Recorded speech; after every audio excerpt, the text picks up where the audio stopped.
দেখতে থাকুন। ওরে বাবু রে বাবু।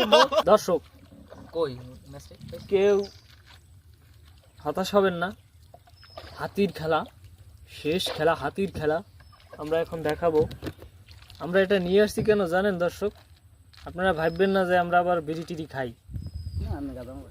আমরা বিড়ি টিড়ি খাই না, এমনি লোক হিসেবে ভালো। এই দোয়া বাইরি লেখা আর মুখ দিয়ে যাক, ওই দোয়া আর এই দোয়া এক না।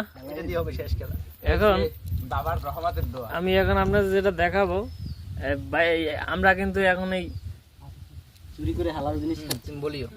এ বাতাস আসছে কেন রে? ওই বীজ জেনেছি তো। বাতাস লাগবে না, রেডি কর বললো নিবে বাতাসে নিবে যায়। আমাদের এখন হাতির খেলা দেখাইছি, দেখতে থাকুন। ওরে বাবু রে বাবু, মোর হাতের পশম পুড়িয়ে গেছে। দাদা বাতাসের জন্য পারছি না দর্শক, বিয়াল গিরিস দরকার আমাদের।